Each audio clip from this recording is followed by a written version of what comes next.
lelaki itu tidak pernah memikirkannya. Saya hanya menyentuh obelisk di hadapan saya. Lengan saya mula bertukar menjadi batu entah bagaimana. Dalam beberapa saat, kehidupan yang hidup kehilangan daya hidup seperti ini. Dan obelisk ini, ia adalah bahan misteri yang ditemui oleh tentera Jerman semasa Perang Dunia Kedua. Dikatakan bahawa kunci keabadian manusia tersembunyi di dalam. Untuk menyelesaikan misterinya, Dr. White, tiada siapa tahu berapa ramai orang yang telah dibunuh. Sesiapa yang telah bersentuhan dengan obelisk, tanpa terkecuali, semuanya membatu hingga mati. Sehinggalah muncul seorang perempuan Cina. Obelisk itu bertindak balas. Tetapi apabila pihak yang satu lagi melihat jari yang terputus di atas tanah, tetapi dia sangat takut sehingga dia berpaling dan pergi. Tetapi Dr. White yang gila, bagaimana anda boleh membiarkan dia pergi? Mereka memaksa kepada wanita itu ke bawah, bersentuhan dengan obelisk.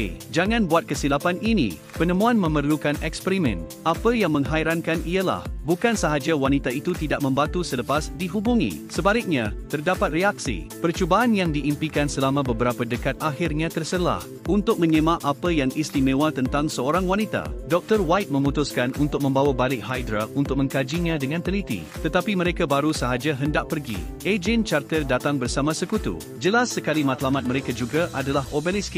Kerana Hydra tidak mempunyai pertahanan, Charter cepat mengawal semua orang. Walaupun Dr. White tidak mahu, tetapi lihat senjata di tangan pihak lawan, dia hanya boleh pasrah dengan patuh. Obelisk itu juga ditandakan sebagai barang berbahaya 084 oleh Charter. Bawa pulang. Tak lama selepas itu, Dr. White dijatuhkan hukuman penjara seumur hidup. Tanpa sedar, dia telah menghabiskan lebih daripada 40 tahun di sini. Saya fikir, saya akan mati kerana tua dalam sel penjara yang gelap ini. Tak sangka, satu hari tiba-tiba, dua lelaki SHIELD mahu melepaskannya dari penjara. Neraka Hydra. Tetapi yang menghairankan, selepas berdekad-dekad, wanita masih begitu muda. Sebaliknya, pihak, tetapi dia telah bertukar menjadi seorang lelaki tua beruban. Ini jelas di luar kognisi manusia. Bagi merungkai hubungan antara wanita dan obelisk, Dr. White memulakan eksperimen rahsia ke atasnya. Tetapi selepas beberapa tahun, dia masih tidak dapat memahami misteri itu.